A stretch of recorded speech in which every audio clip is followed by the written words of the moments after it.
Oh, one of us is gonna eat so much dick after this. It's gonna suck. It's gonna be. It's gonna be.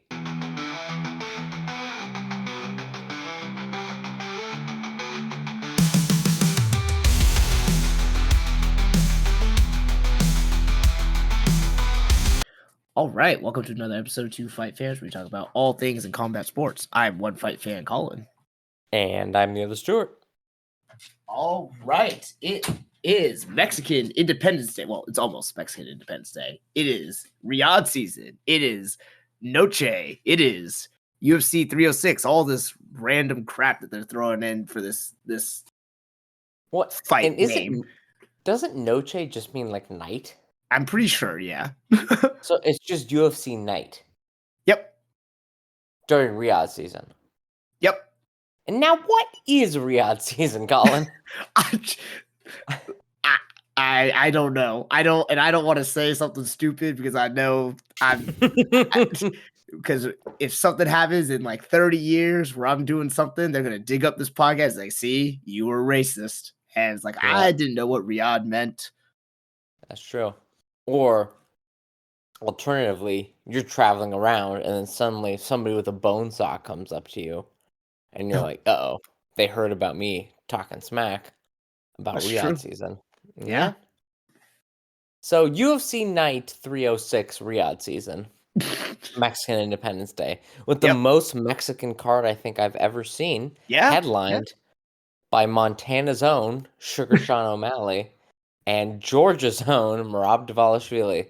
It doesn't get more Mexican than that. Yeah, what a weird thing. How do you want to start with the fights? Do you want to start talking about the spear? I mean, how do you want to do this one? Yeah. So okay, our little bet, we got something different today. So we're gonna pick 3 fights for we're doing the same 3 fights. So the last 3 of the night on the main card, and then Stu and I are each gonna have a surprise pick where the other one, it's a blind pick. We don't know what the other one chose. So we'll see for 2 of those picks, and then we also decided we were going to say 3 things that are going to happen at the sphere that are going to be acting as like tiebreakers or bonus points for us that could happen throughout the night. Yes. So I say we start first with our fight picks, and then we can devolve into the craziest, because I saw some announcements on ESPN about like what is going to make the sphere so special and whatnot. But and that can maybe influence what we might call as potential things happening for this card. So let's start with the last fight of the night, the main event. Sean O'Malley defends his bantamweight title against Merab Dvalishvili. So, Stubby, we've talked at length about both. Well, not really much about Sean O'Malley, but a little bit about Merab. What do you think? They also have this fight at like dead even odds. Well, I think here's the thing. I think I know where you're going with your pick, and I'm going to take all of my effort that I have emotionally to try to convince you you're dead wrong. Okay. But here's the weird thing. You mentioned the odds being a dead even. This does feel like a fight with, when it's done, the result will probably feel like it could have gone no other way, right? Because the 2 ways that I think we all accept this either goes is Sean O'Malley torches Merab in the first like 6 minutes. Yep. Yeah. Or Merab just drowns Sean O'Malley across 5 rounds and maybe gets to finish himself, or just, dominates rounds 2 through 5. Okay. And either way, watching that, right, if Merab gets nuked in the first round, we go, well, of course, it was always going to be that way. And it'll look like easy for Sean O'Malley. And if Merab just dominates Sean O'Malley for 4 rounds out of the 5, we'll go, well, of course, how else could it have gone? But I think, and you let me know if I'm wrong, I think you're going with Sean O'Malley. Am I correct? You'll have to see. Okay. Here's my thing. I think Merab Dvalishvili does often get in trouble in the first round of almost all of his fights. But what happens after that first round is he, unlike I think anyone else we've ever seen in the UFC, has like, I mean, we even talked about it. He will probably within 6 minutes of fighting, or no, 6 rounds of fighting, tie George St. Pierre's takedown uh number, right? Mhm. Just like most at one, and he's had significantly less fights. George St. Pierre had 17 fights in the UFC. Merab Dvalishvili has not had 17 fights in the UFC, and he's already knocking on the door. And that's not even to speak of how many attempted takedowns he has had. He just infinitely, as if it has no drain on his stamina bar, shoots these fucking takedowns. And eventually it drowns people. And even though he was rocked against Marlon Moraes, when Marlon Moraes was still a devastating knockout puncher, he survived it and then drowned him for the next 2 rounds. When Mhm. he fought Henry Cejudo, an Olympic gold medalist, and was rocked in the first round, he survived being rocked and then drowned Henry Cejudo for the last 2 rounds. When he fought Jose Aldo, one of the most devastating strikers and best counter wrestlers, he it was a low output fight, but Jose Aldo was exhausted by the end of the fight. And when he fought Piotr Jan, who was very difficult to take down and was also in his own right like a devastating striker, he drowned him for 5 rounds. And so I go, okay, we know basically for certain that if Merab can get past the first 5 or 6 minutes, he consistently kind of just overwhelms and demolishes his opponents. And so the question is, can Sean O'Malley perfectly, in the way that nobody else had, people have rocked Merab but not finished him, and then he's still able to like out cardio and outwork them. Can Sean O'Malley in the first 6 minutes of this fight do the thing nobody else has done? Because I think if he doesn't do it in the first 6 minutes, Merab is going to be able to kind of wreck his shit. Okay. I think that's So, very good analysis right there. y- I'm yeah. very impressed by that. Good job. But right, like I'm like, okay, so what do I bet on? And part of me goes, well, fucking Sean O'Malley he's sharp as hell. In that Cheeto Vera fight, he looked like unstoppable. But then I also Mhm. go, oh yeah, but Cheeto Vera didn't do anything, Right, right. right? So I go, And he was a lot slower. yes. So, like, that just kind of magnifies the issue there. Yeah. And so again, it's also this thing of like, has Merab ever fought? He's never fought anyone as tall as Sean O'Malley, who's like a long range sniper, but Yep. has he fought devastating strikers? Jose Aldo, Marlon Moraes, Piotr Jan. So yeah, he has. Has Sean O'Malley ever fought a really offensively potent wrestler? No. I mean, I guess Aljamain Sterling, but Yep. Aljamain Sterling basically goes like, "I'm trying to get your back," and that's about it. Mhm. So I think it's I'm gonna say I think it's gonna be Merab Dvalishvili, 4 rounds to 1.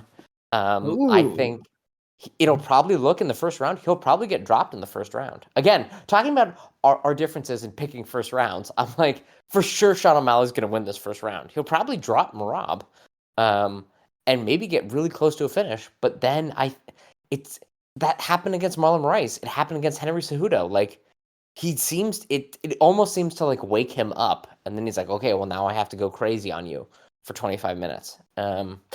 So I think first round he loses, and then Rob Dvalishvili 4-1, unanimous decision.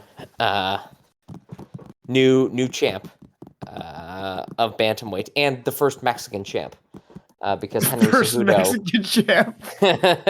Well, because that whole, I don't know if you ever saw that, like the whole shtick that he had about like I represent Mexico, was because Henry Cejudo had said, "I'll never like march out or come out under the Mexican flag because I am an American." And so Rob Dvalishvili went like, "Oh, okay, I'll come out under the Mexican flag. I don't give a shit. Like, cool, I'll be Mexican." So Rob Dvalishvili, our first bantamweight Mexican champion, here he comes. I'm excited, man. I'm excited. It'll Our be good. first bantamweight. Okay, okay. Yeah, So I yeah, thought Brandon Moreno is Mexican, right? But he's yeah, flyweight. yeah. Yeah. Well, and Cain Okay. Velasquez is Mexican That too. American. Like, Yeah. Yeah. yeah, yeah, Heavyweight. Okay. sure. And Okay. Alexa Grasso, the actual Mexican Yes. champion on this card. But I say Merab Dvalishvili 4 rounds to 1. He's taking it away from Sean O'Malley. Okay. That's good. That's good. If that happens, again, props to you on that. I love Marab. I love that he is also just like his online personality is just I'm just a meme guy. Like his Yeah, entire Instagram account is just him memeing other people, which is great. I love that. yeah. Doesn't take himself too seriously and things like that. I do think Marab has a really good shot at dethroning Sean O'Malley. And whether it's 4 rounds to one, the last 4 rounds, or even a 3-2 or a split decision, I think he has a shot of taking it away. I'm actually really surprised he's not an underdog in this. hmm You mean a favorite? No, Oh no, you're right. He is. They're both. It is. It is. Yeah. I yeah. see what you're saying. That being said, I am like you said, you called out what I thought. I do think is going to be Sean O'Malley because I just think some of the sharpness I've seen from him, it is on another level hmm on the rest of this division. And it is kind of like you said, I think he will drop Marab towards the latter part of the first round. I think Marab won't be able to recover as quickly as he has maybe in other fights because whether it's just due to the age or whatnot, or just how sharp Sean O'Malley is, and I think Sean O'Malley will take him out in the second round. Kind of like maybe not as fast as what Alex Pereira did to Yuri, but in very similar fashion that he knocks him down to get the first round, and then the second round just kind of picks his shots and pieces them up and gets the TKO win. Now, does it give you any pause? Because I think you're like one of the things that is most fascinating about this is I think if anyone in the division is poised to beat the other person, it is kind of Merab and Sean, right? Yes, Like if I had to pick a 100%. fighter to go, who's best to beat Sean? It's Merab, and if it's who's best to beat Merab, it's Sean. Does it give you any trepidation that Merab Dvalishvili has never lost a second round in his time in the UFC? Really, he has never lost a second round. That's No. that's impressive. He consistently loses the first round. Not every Right. fight, right? But a lot of his fights, he loses the first round. Um, Okay. yeah, like does that make you go like, ooh, maybe not then? That does make me like, wow, that's actually more just really impressive in the fact that he basically is a second half fighter there. Like will regularly start off losing and then will come back, you know. mhm, So that's pretty impressive to me, you know. That being said, that's a dangerous hole to dig yourself in against yeah, someone who is as sharp and as dynamic as someone like Sean O'Malley. yeah, that's Like true. if you give yourself a little bit that way, it can set you way far back. I'm not just talking about losing points or rounds. I'm talking about like critical damage there because yes, Marab has fought some dynamic strikers, but there's something else about Sean O'Malley's like the technique that he uses, the speed and the sharpness that he has. He has this weird combination of power and speed and technique that is almost entirely unique to him right now. hmm And it, it has some devastating effects that I'm afraid that like Marab may just like kind of lunge in and being at a size and a height disadvantage, having to kind of press the action, it's almost playing into Sean O'Malley's hand right there. Yeah, yeah, God, no, I It's mean, an you're right on exciting that. fight. It's Yeah, a great matchup. And either way, I think it's gonna be like this is one of the better matchups we've had of the year in that hmm these are such conflicting styles in that they both basically counter each other and it's just who's going to get their game, who's going to get their rhythm first. yeah. Well, and it's such a like, because you're exactly right. Like being a tall, lanky, like devastating, like accurate but also very heavy-handed puncher is exactly what's like going to be trouble for Marab. Yeah. Um, but at the same time, Piotr Yan got 6 takedowns against Sean O'Malley, and I know this is a bit of MMA math. Merab Dvalishvili got 49 takedowns against Piotr Yan, right? Like Wait. 49? 49, he tied the record for number of uh, takedowns. Oh no, he attempted 49 in a single Okay. fight, but he secured 11. Okay. I Like, was going to say, like, goddamn, if he yeah, landed 49, he landed more takedowns than some people land significant strikes. yeah. Like, But he is this like overwhelming, right? But that's the thing is like some people don't even throw that many significant strikes in a fight, right? And Yeah. he's doing full ass takedowns. We have to talk a little bit too about like Marab Dvalishvili. Like, what takedowns does he go for? He goes for single legs, right? He grabs a single leg and then he'll do a step inside trip. He'll reap. He'll tree chop. He'll turn it to the back body lock. Sean O'Malley has a very wide stance and very long legs. So when Marab grabs it, he'll be able to get under his like center of gravity a lot faster. It's like you said, it is one of the most intriguing matchups on paper, but I feel like when we leave the fight, it won't look like an intriguing fight, right? Mhm. It probably won't look like this back and forth chess battle. It'll look kind of like you said, like an Alex Bahera fight, right? Against like Yuri Prohaska. Like it'll just look like, oh, actually one dude just like fucking wrecked the other guy. Um, man, I'm excited for it though. I Oh yeah. yeah, no, it's man, no, it's Marab. It's Marab. I don't care what Okay. you say. It's That's Marab. fine. No, no, no. I think the fact that both of us can be easily swayed by this shows Hmm. just how close it actually is, and like I know I just said I'm surprised that they're at an even line, a betting line, but I do really think that it is this way. I'm just surprised that Yeah, like certain people or casinos or whatever who set this like didn't heavily favor one or the other. So yeah. It's hard to, right? Like Sean O'Malley, I mean, beat Piotr Jan when we all said like he probably couldn't. He knocked out Aljamain Sterling pretty easily, and apparently had like thrown his back out like a week before, mm, and then I mean just styled on Cheeto Vera for 5 rounds, and yeah. so you're like, well, actually, this guy's really fucking good. Like, and he is. But then you also see Rob Dvalishvili 49 attempted takedowns, 11 against Piotr Jan. Nobody does that. Mhm. He out wrestled Henry Cejudo, one of the most like potent grapple or wrestle boxers in MMA.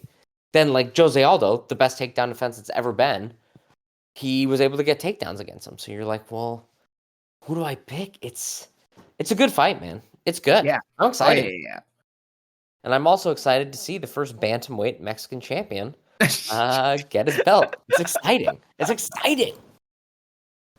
Yeah. All right. Well, good. I'm glad we're apart on this.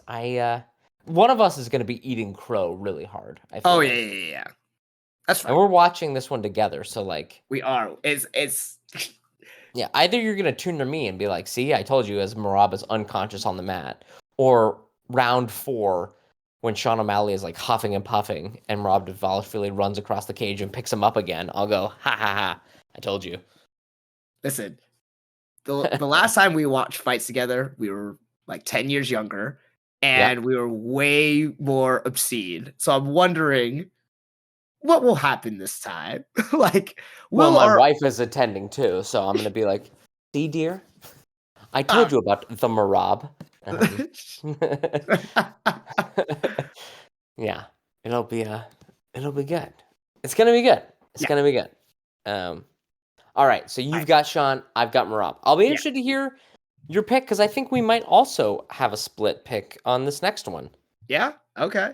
Women's flyweight title bout, a trilogy. I think the first trilogy at women's flyweight. Alexa Grasso versus Valentina Shevchenko. This has been a fight where Alexa Grasso took the belt off Valentina with a finish, and then a very controversial decision in which the judge who created the split decision in favor of Alexa Grasso came out and said he, in hindsight, realizes he scored the fight wrong, um, which means that it would have gone to Valentina. And now we are here. I guess they had done an Ultimate Fighter, but last time they fought was on UFC Noche last year, so a year later. Tell me what you think. How do you feel about this fight? Are you excited? First of all, are you excited that this fight is happening, that this trilogy is happening? Or are you kind of like, I wish we actually had moved past this? I mean, I'm glad that it's happening in that. Okay, so here's the thing. Shevchenko was such a like dominant champion for a while. Now you can argue that the division itself was weak or whatever, like, but whatever. She had like how many consecutive title defenses did she have? I think 5 or 6, like a pretty decent amount. Yeah. Okay, so let's see. Let's She look. she won the vacant against Joanna and Jacek, and then so that's her first win. So one, and then she defended it 1, 2, 3, 4, 5. Yeah, 7 times. So Okay, hold on. We have to take 2 of those off of there, though. okay. I feel bad saying this. Jessica I doesn't count as a challenger. She just doesn't. Um, and neither does Lauren Murphy. They just don't quite count. But I appreciate the fact that she still defended and won Yeah, dominantly in those fights. yeah. I mean, Yeah, it is not her fault that, of course, right. The the competition was competition so was not yeah, there, yeah, you yeah. know? No, you're right. You're right. But yeah. Anyway, But yeah. keep going. So, yeah, Sorry. yeah. So, I'm glad that it is coming to some sort of conclusion. She loses, for the like first time in years, and like and loses in a way that people didn't really like see happening, and then she should have gotten an immediate rematch, which she did. It goes to a draw, so like that fight was okay. Also, whatever, I'm just glad that there is, me. I need my clean finishes. I need my very cohesive order. And really, I don't really know what other flyweight like I'd be super interested in right now. I guess you know. Not Manon Fiorot or Rose Namajunas or Aaron Blanchfield or Eh. Natalia Silva or we got some people. No, Flyweight yeah, turns we out do, but it's not yeah. like I'm not like chomping at the bit to see like, oh, this person really deserves like the title shot right now. Like Yeah. it's not like how I feel like like we've talked about with like the welterweight division. For men, like why is Shavkat Rakhmonov not getting his title shot? Yeah. Yeah. Like there's no like boogie woman out there in the flyweight division that I'm like, hey, this person's really like the champion, Mhm. or really the number one contender. So I would like to see. I am content to see this happen. Okay. Okay. And how do you feel that it goes? Now that we know that you're content to watch it. I do think Shevchenko is gonna win by decision. You are crazy. Tell me Yep. why. So I remember seeing that first fight, and it seemed more to me that like Shevchenko had an off night, and I'm not trying to take away from Alexa Grasso. She was the better fighter that night, but she just looked off, especially compared to any of her other fights. She just wasn't as fast, wasn't as sharp, Mhm. just didn't seem to be things weren't clicking as well for her for whatever reason, So and we've talked about this. Anyone can have an off night, whatever there, and it sucks if it happens during a championship bout when you're a fighter. The second fight, I thought it was a little bit better, but still was not like Shevchenko's return to form, where she has outclassed her opponents with the striking. Now, maybe that's because I'm just used to seeing her fighting against really subpar opponents, and I think and Alexa Grasso is that much better. But also, I was not super impressed by Alexa Grasso's striking either. Mhm. So part of me is also a little bit like, okay, is Shevchenko just on the downward like tail end of her career, so she isn't as sharp as she used to be? Or is Mhm. Alexa Grasso really that much better? Or is it just a matchup that isn't good for Shevchenko for whatever reason? Regardless, I do think Shevchenko has the skills and the abilities and the experience to take from all of this and make the changes and improvements that she needs to have. Just based on what I've seen from her actual striking and fight IQ. And plus, let's not forget, she won against Halle Berry and Bruised. So Well, so I mean, that's the most important factor that's right the there. most important right there. That tells Yeah, me that she's you ready. nailed it. Lady You killer, nailed it. baby. Yeah. Well, fucking Christ. I think you make a good point about I think part of this is a this is it isn't necessarily I think Alexa Grasso dependent, but when she first lost the title to Alexa Grasso, it was the first time she was fighting at age 35. Mm. And so much of her game seemed to be built on being really fast and being really fast on the counter, Yeah. right? Most of her striking are rear roundhouse kicks to the body or the head, and then that kind of lead hook. And then she kind of like dances away, right? She doesn't have a ton of like 1-2s that she would normally throw. It would be that kind of check hook, that lead hook, and then body kicks, and then Mhm. takedowns. Um, and in that first fight, those they weren't really effective against Alexa Grasso because Alexa Grasso just went, "I'm just gonna walk through that hook, and then I'm gonna throw in the pocket." And it turned out Valentina Shevchenko really hates when you just like get in the pocket with her and throw. Yeah.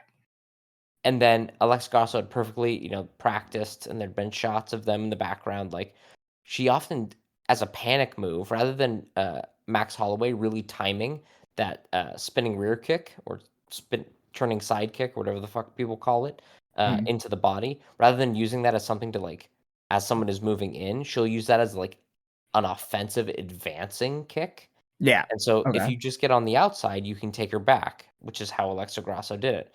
Mhm. Valentina threw that kick, advancing forward. Alexa Grasso just got around, or like just moved slightly so that she'd miss, grabbed her back, choked her out. In their rematch, Valentina Shevchenko went, I need to change things up to win. So she, rather than just relying on that check hook, was like, I'm going to throw 1s and 2s. I'm going to not go for takedowns as much. I won't do as much spinning shit. And I'm going to try to like bully her in the clinch, which were Mhm. all like kind of the right reads. And yet she still didn't win, right? Like she just, even if that judge had given the correct score in round 5, it would have been a slight split decision for Valentina Shevchenko.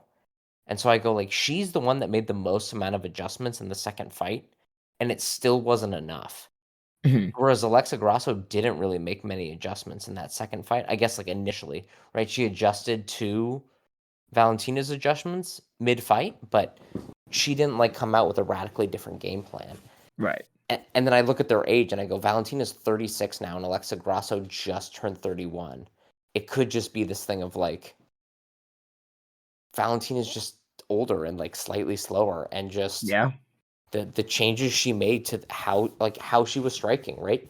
She threw a lot of 1-2s and pocket combinations, which she hadn't done for many of her title defenses, which is a good adjustment. Like that's the right adjustment to make, but it just still kind of wasn't enough.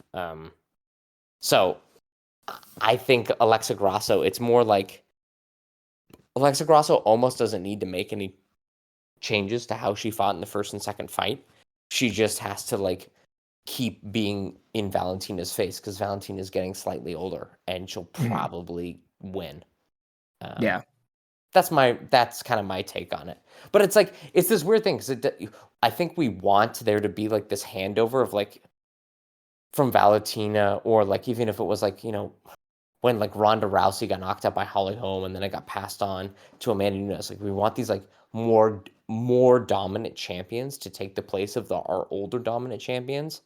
But sometimes there's that weird middle ground where it's like, right, because I could see Alexa Grasso losing to Rose Namajunas or Manon Fiorot or Aaron Blanchfield or all these other people. Yeah.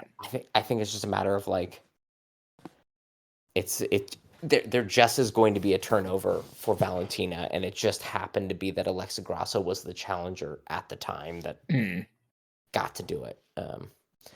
And yeah, like I don't want to like simplify it into like a huge age pick, but I'm like one of them is 36 and one of them is 31, and the 31-year-old has had a finish in one fight and took it to a draw in another.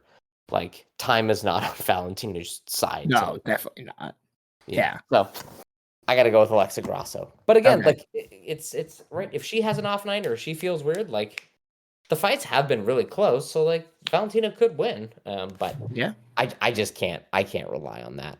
No, no, that's fair. And do you think she's gonna win by decision or she's gonna get another? Ooh, I think it'll be a decision. Okay. Okay. Yeah. I think it'll be a decision. I think the top two fights will probably go to decision. Alrighty.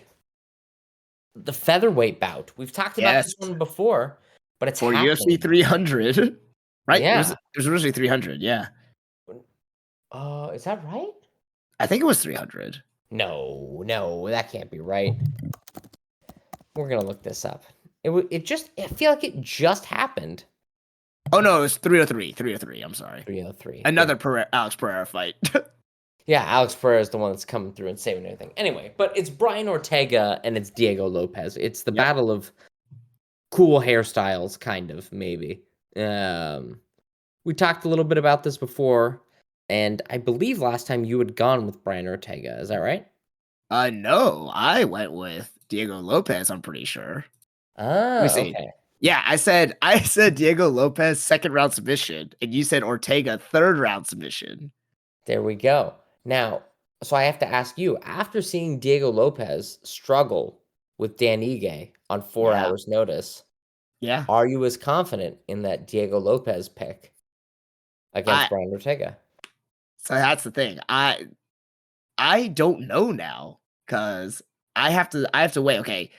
Was that exposure of Diego Lopez and kind of like the holes in his game, maybe his inexperience, I don't know. Or was it just Dan Ige just being a fucking like champ and just like taking it to someone where he had like almost no business doing that to really make a name for himself? Like I don't know which one to grade that more, you know. And hopefully, for being anything happening to, cancel this fight again last minute like last time, they've essentially had two fight camps to prepare for each other, you know? Mhm. Now, Lopez does have the disadvantage in that Ortega saw another fight of Lopez recently, what he did and what Dan Ige did to kind of make it more competitive.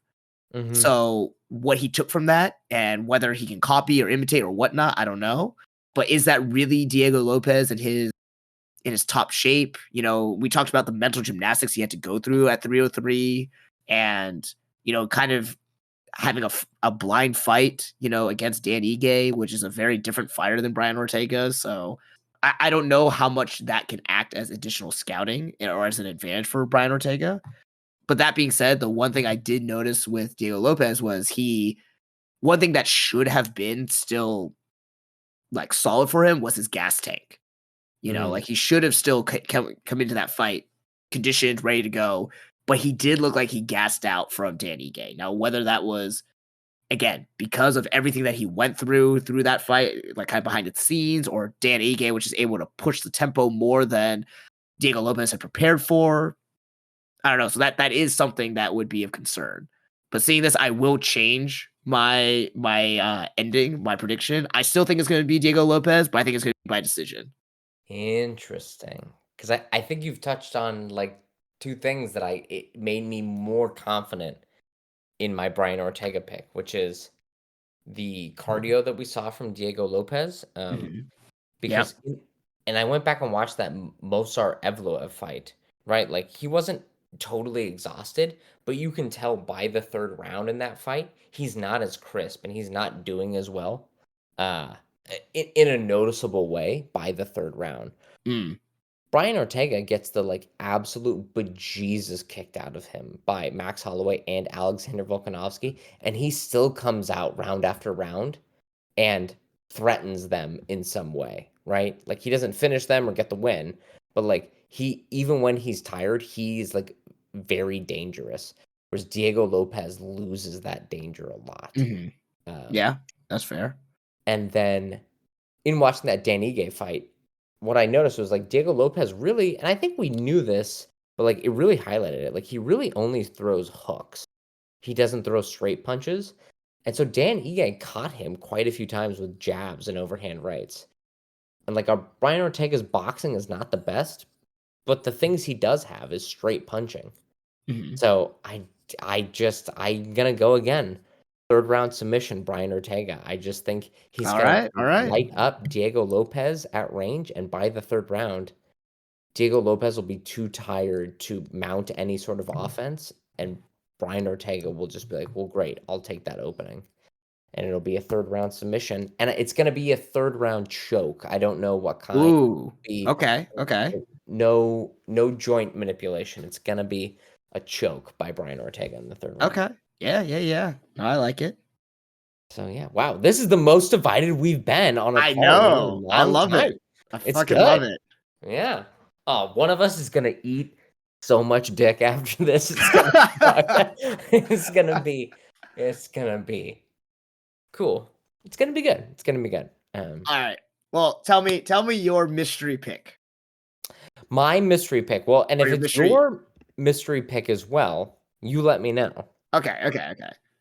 I'm going to not the early prelims, not Raul Rosas Chiwiwis Jr., but our good friend Joshua Van Yeah, in the yeah, flyweight division as an underdog in this fight. He's coming yeah, back exactly 9 weeks after being knocked out pretty brutally yeah. That's by Michael Johnson. And so I go like, damn, he is coming back way too soon. And it does give me nerves about like whoever his manager or team is, are they gonna mismanage this guy's career? Because that fight he had against Johnson, he looked really good until he got smoked. Right? It was a weird case of he was winning until he wasn't. mhm, And I see this underdog pick because they've got him against a Mexican fighter, and basically every Mexican fighter on this card is the favorite. But I watched one of Edgar Chairez's fights. mhm. He's not anywhere near as good as Josh Van.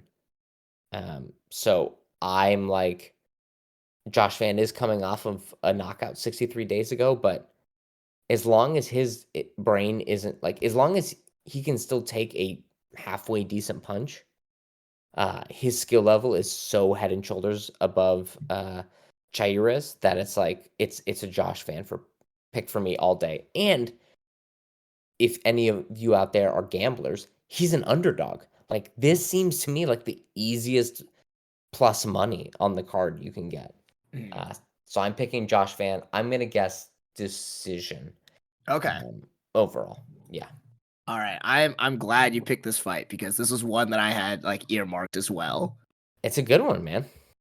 Uh, Yeah. And my first concern when I saw that this was added, I was like, "Uh-oh, like Josh Van, is he actually fully recovered from this? Like how did he get medically cleared for this?" Normally when dude, you get knocked out like that, you have like an indefinite suspension until you're like medically cleared by like another doctor, right? yeah. I mean, something. Usually it's a 3 to 6 month thing, but he's 9 weeks and he's fighting, baby. Yeah, I mean, good for him, and that does bring up some concerns, but we don't know. We're not going to know until they actually fight. And also, Shaira seems to be more of a like grappler or submission Hmm. guy. That just like I have not seen any of his fights here, but just looking at his record, looking at like the stats that the UFC have posted, so I don't and based on what you just said, like he doesn't possess the same like dynamic striking or danger that Josh Van does. So it's basically gonna have to come down to like, does Josh Van make like an error? Does he have some sort of error that puts him in a compromised position to be like out grappled or submitted by Chairez? Hmm. And what I've seen of Josh Van, I do like. I watched that last fight, and it's like you said, he was pretty much winning until the very end. So hopefully, he can recapitalize on some of this because I am concerned that if he loses again, they will like cut him because they hate the flyweight division, and Yeah. that is something like he is someone that the UFC could build around. But yeah, I'm also going to say Josh Van by decision. All right. All right. So my mystery pick didn't shake it up, but no, we gotta shout out Josh Van. I'm still a big believer in his potential.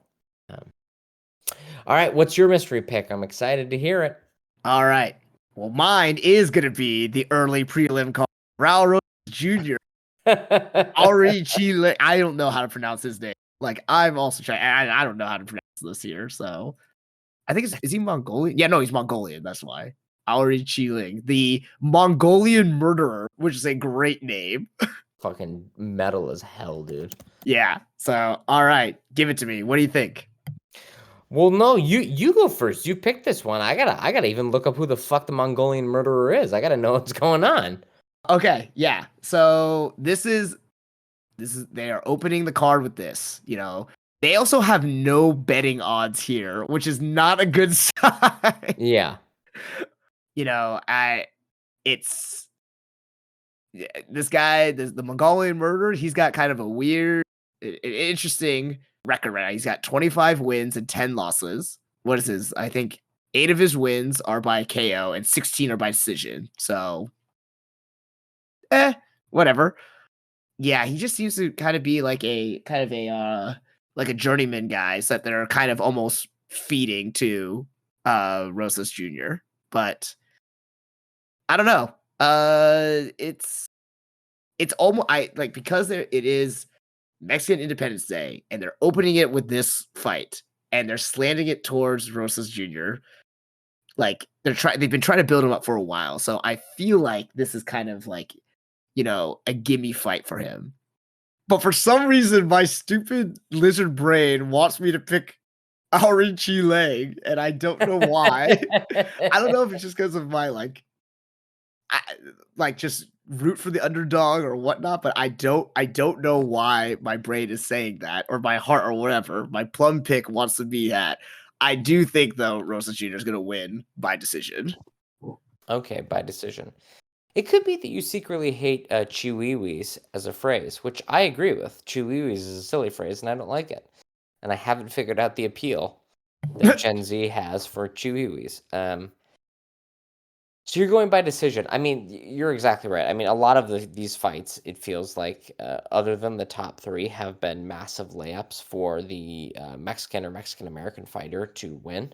Yep. The matchups, I mean, we're not really going to talk about the Zellhuber, Ribovic, or the Rodriguez Osborne fights, but those are matchups that I look at and I'm like, oh, these were made for the Mexican fighter to win.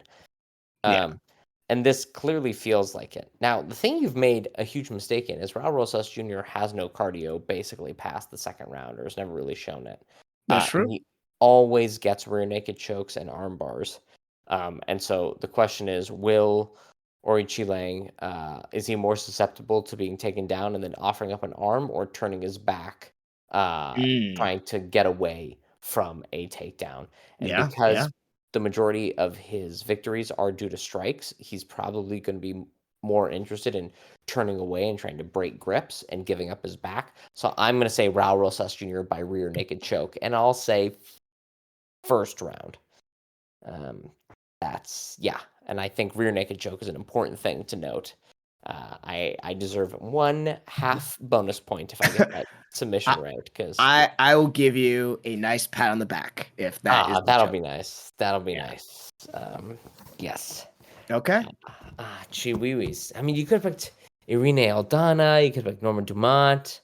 You could have talked about Manuel Torres at lightweight. That's a good, but it's all right. We can go with Chiwiwis. Yeah.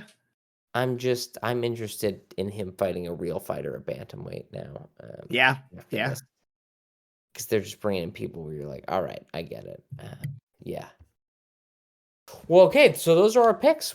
This is the most divided I think we've ever been on a pick. It's great. I know, it's good. But we still have 3 more wagers we have to make, which is what we think will be happening at the Sphere. Okay. So before we go into like the crazy kind of random things that are going to happen at the Sphere, okay? I want to read off some of the things that ESPN has already announced that like the UFC has put out that's going to be like unique to this. So, yes.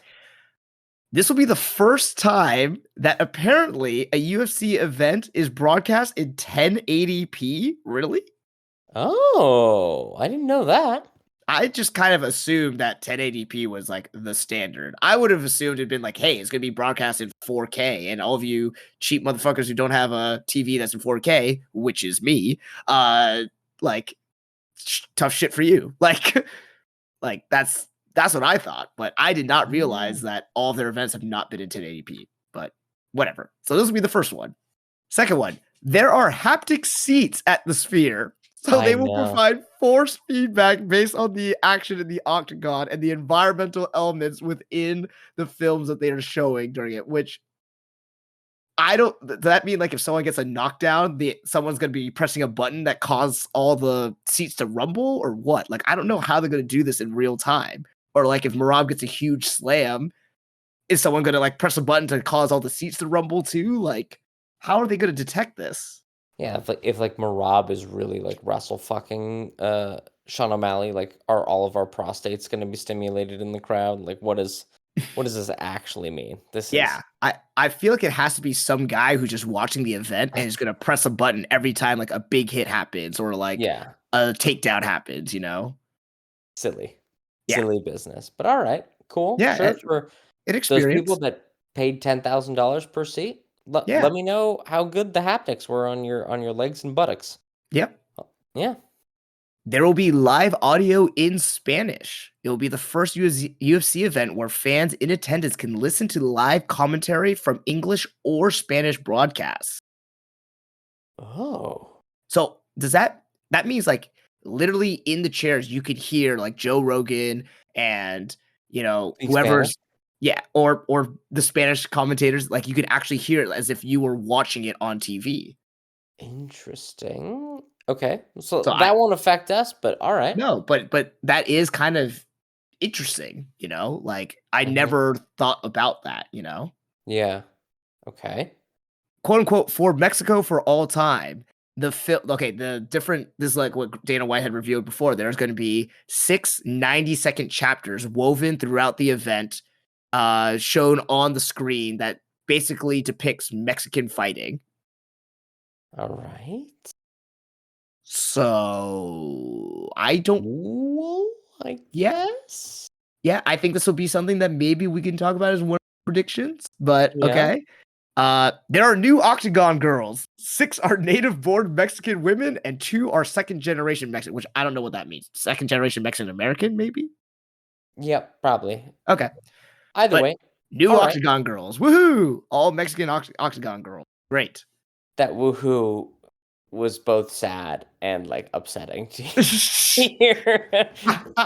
Yeah, Well, like okay, it's all like right. who's that one? I was just talking about him. That one fighter who said, like, what do you like? He just I like big booty Latinas. Like Was that Kevin Holland no, no, or no, no. It was fuck. Who was it? I'll look it oh up. Andre Feely? Yes, Andre Feely. Yes, A touchy a, a feely. champion. A Yeah, champion. Yeah. Yeah, he knows what's up. yeah. Okay, so we're getting haptics, we're getting Latina women, we're getting Joe Rogan in Spanish. What else are we getting? We have unique fight kits. So everyone what they wear is going to be that's going to be inspired by Aztec mythology. Oh, that's cool. Yep. Real time stats. So Oh, in-house stats and information fuck. feeds will showcase onto the interior display plane of the sphere, which is what I See, thought was going to happen. That's what I was going yeah, to call. Like I you're thought right. like God, that what we see like on ESPN.com, you can see like the real time how many hits have happened on this person and like where and like the color distortion on their face and body will change. Like I'm yeah. pretty sure that's what's going to be displayed. Mhm. That's a bummer. That's silly and lame. Okay, keep going. That's it for what they said. Now, actually, I wanted to ask you the things that we're predicting. Are we predicting things that are unique to the sphere, or just things that will happen at this event, like Marab breaking the takedown record, for example?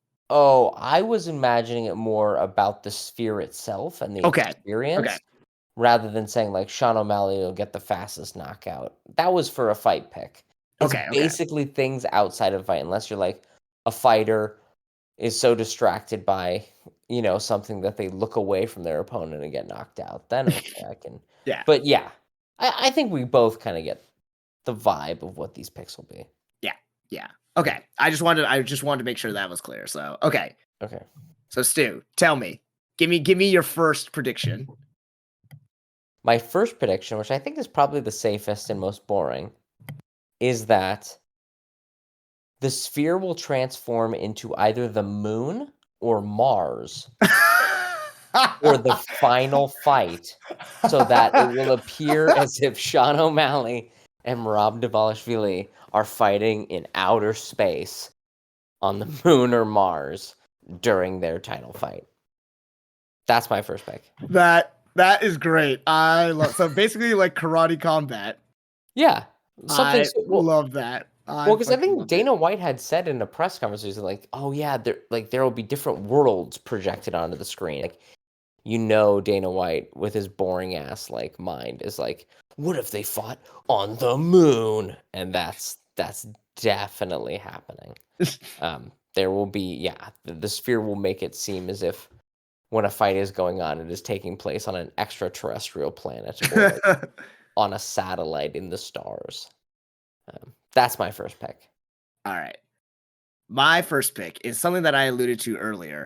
I think the bright ass screen is going to distract someone during the actual round of their fight. Mm, And maybe someone will actually take advantage of, like, they will always fight with their back to the screen. okay. So, I think someone is gonna be like, you're gonna see they're gonna be like squinting, trying to look at their opponent, because whatever crazy displays or graphics they have in the background are gonna just be like so bright that it's just gonna cause them to be like slightly or majorly distracted, and they're gonna be like squinting and closing their eyes at their opponent. Okay. All right. So we've got the screen doing a lame space thing and the screen fucking up the fights for ourselves. Yep. Yep. Good, good, good. All All right. right. Give me another. Second one. The announcement of the Madison Square Garden card will most likely take place here when it's John Jones versus Stipe Miocic. Okay. Good. Good. There Good. is Okay. going to be John Jones loves his image of him wearing like a lion head thing in his Twitter profile. There will be a giant lion that walks across the screen and transforms into John Jones. And that will be how they announce it. And then there will be some dumb line about like the lion is the king of the jungle. There can only be one king of the jungle. And then it'll but I just am picturing like they're gonna have a graphic of a lion walk across the screen and transform into John Jones Great. I to love that. announce Madison Square Garden, John Jones versus Stipe. Okay. Okay. Good. Good. Good. Good. There we go. I think I really that is such a creative. See, yours are way more creative than mine. Like I love that we're having this here. Like, and see, I can't even be mad if that exact thing happens, because that will just be so great. Like I No, like man. I if had we're 2 watching, Negronis and came up with that in 5 seconds. Like, dude. come on. I no, I'm gonna love it. Like, we're gonna be sitting, like, watching this shit, and then all of a sudden we're gonna hear a lion's roar, and I'm gonna just like slap the shit out of you because it's gonna. Oh, that's Ugh, great. That's fantastic. Okay. My second pick is, in honoring Mexican fighting, mm, they will highlight a handful of boxers, namely, I think, Oscar De La Hoya. mhm, So I think he's gonna be a big one. They will not show anything about Canelo, especially since mhm. he has a fight going on at the same time. And I think they will also snub. He's not really Mexican, but I guess has Mexican heritage. I don't think they will show anything with Tito Ortiz. Ah, that's a good call. That's a good call. Yeah, I could see you I could see that you're probably right. You're probably right. Now, what about like Julio Cesar Chavez Sr., like one of the most beloved Mexican boxers? Do you think he'll be more than Oscar De La Hoya or equal amount? I think he will show up, but I think Oscar De La Hoya will be more featured than him. Okay. But that's a good call with the snub of Canelo Alvarez. And that's great because my Yeah. third pick plays into this. Right? We're talking about these whatever however many 90-second videos. I'm going to bet during one of those 90-second videos, there will be no less than 2 shots of either Dana White or the Fertitta brothers somehow involving themselves in the history of Mexican fighting.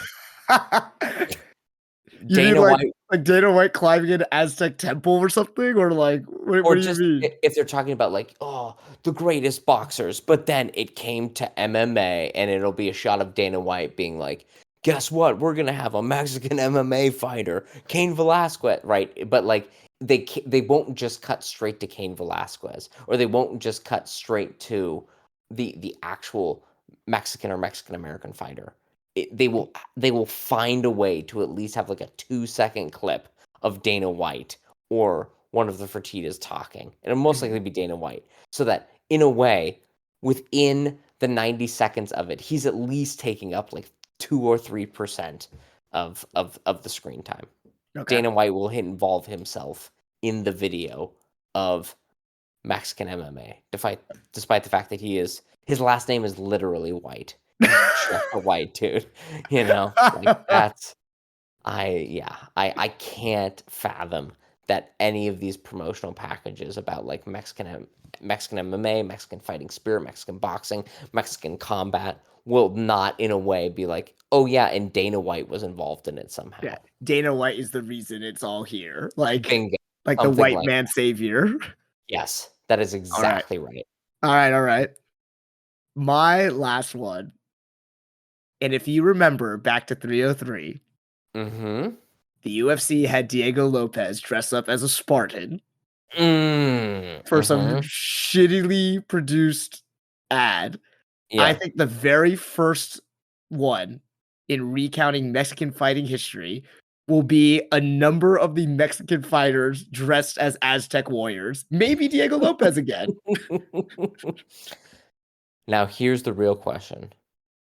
Will there be the snafu, which I feel like will happen, where they ask Alex Pereira to also dress up as one, despite the fact that he is an entirely different indigenous warrior?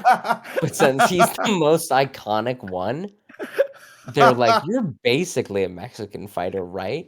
Like, that's I do legitimately have, like, actual, like, secondhand, like, embarrassment fear in my heart that, like, there will be some shot of Alex Pereira during the, like, Mexican fighting thing when he's in his, indigenous dress, and I'll go like, "Oh, no.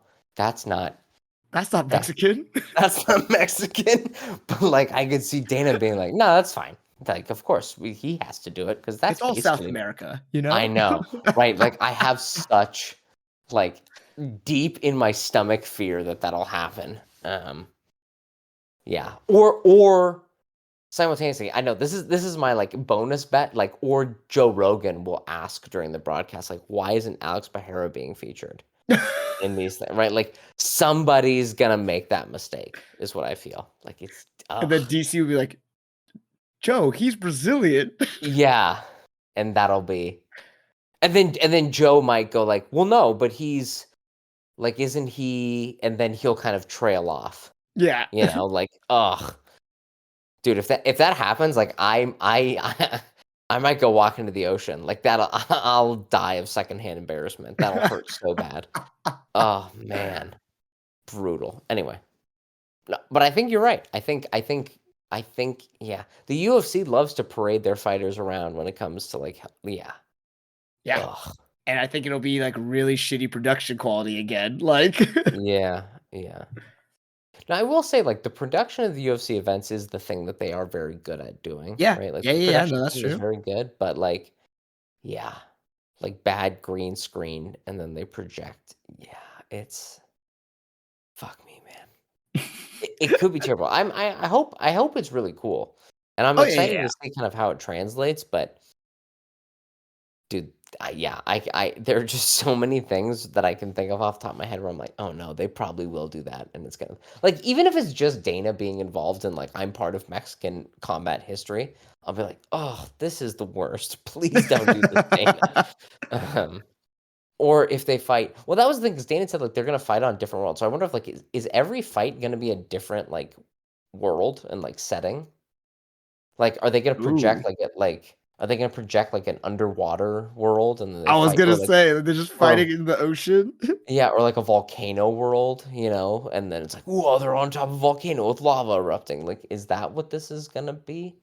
Will they fight at Hyrule Castle, Like this is Smash Bros. Like what is this? I would love it. Yeah, or like a Mortal Kombat arena. Actually, I guess is that a wager? Like, do you think that like Mortal Kombat, and like dun dun, and the music and the font, do you think that'll make an appearance on the wall? No, because there's probably some sort of like copyright trademark infringement that they'd have to deal Oh, with. that's a But very I good could point. definitely see like a knockoff version of one of the fighting game arenas being in the background. Like, you know how Street Fighter has that one where it's like an elevated platform and they're in like this club and like lights are going around. I could definitely see them mimicking like Yeah, that's a good point about the copyright, but then also just like aping super close to where it's not quite oh yeah. copyright infringement. Yeah, it's gonna. I hope it's better than what we're saying it's gonna be. Because like I don't know. I'm kind of hyped for some of this stuff now. well, I will give us credit because one thing that the easy bet that we didn't call out was the number and the gratuity of advertisements that will be Oh projected yeah. on the screen. Oh yeah. Yeah, it's gonna be. I would like to see Diego Lopez and Ortega fighting with a background of like a volcano and lava spilling out and around, and then flash forward to Grasso and Shevchenko, and they're fighting like underwater, like in the lost city of Atlantis, and then boom, Space Sean O'Malley. Everything you just said, to quote the youths, is so cringe. It's just so. Also, if we are gonna do that, it has to be whatever the fuck. Remember that random shit Brian Ortega was saying, where he's like, "Eagles rip out their feathers and smash their beaks to grow them back," which no bird does on Earth. They would have to project 10,000 eagles onto the screen when he fights. That's the only appropriate way. He has to fight like in the sky, in the clouds, with birds flying around. Like that's the only thing that we could do. Now, which is more like, is an eagle more Mexican or American? Because the Mexican flag has an eagle on it as well, but America, I guess, But bald eagle, but you know, even though the fact that Canada has more bald eagles than America does. yes, Uh, but you know, whatever. yeah, I don't. You know what? I don't know. I just don't know. Well, it turns out Canada has the most amount of eagles of any country on Earth. So go fuck yourself. It's Canada, baby. We're the real eagles. What's up? Yeah, it's yeah. I don't know. I don't know. Okay. Here's another bet. If uh, what's his face, Raul Rosas Jr. wins, they definitely have a graphic that'll in like big block letters say Chiwiwis. That will come up on the back of the screen, right? Like when he wins, they definitely will have to go Chiwiwis, and that'll come out of whatever this, like you were saying, your seats are projecting volume. Like that, definitely, that's happening. Um, this is just so stupid. I hope it's cool. I hope it's cool. And the fights are good, right? The Yeah, fights, this is a good fight card. I'm excited for it. But like thinking about this stuff, and here's the ultimate like thing that is a little upsetting. We're probably right on these guesses. Like we're probably right. And it's so upsetting. It's so upsetting that that'll be the case. Um, but maybe we won't be, and we'll be pleasantly surprised. And then I'll come back and I'll eat crow and an eagle. Like I'm ready. But if these things are true, which like how could they not be, right? Like I know, right? yeah, you think about the UFC and how Dana White thinks about this shit, and you're just like, of course this is what they would do. Yeah, Ugh, insufferable. Why do we watch this sport? It's so stupid. It's so stupid. Ugh, it's yeah, what a silly fucking thing. Anyway, well, this has been Two Fight Fans. We've talked about UFC 306 Noche, Mexican Independence Day, sponsored by Saudi Arabia. You know, Mexico, Saudi Arabia, the closest countries that have ever existed. I'm one Fight Fan, Stuart. I'm the other Colin. And join us on Tuesday where we see were we right about this? Were we assholes underestimating the UFC? And yeah, we'll have a full breakdown of UFC Noche. Are you excited, or what's your emotion about? Because I got excited, but now I'm a little sad. I'm somehow more excited by some of the things that we're saying. Like Good, good. you can't. I'm sorry.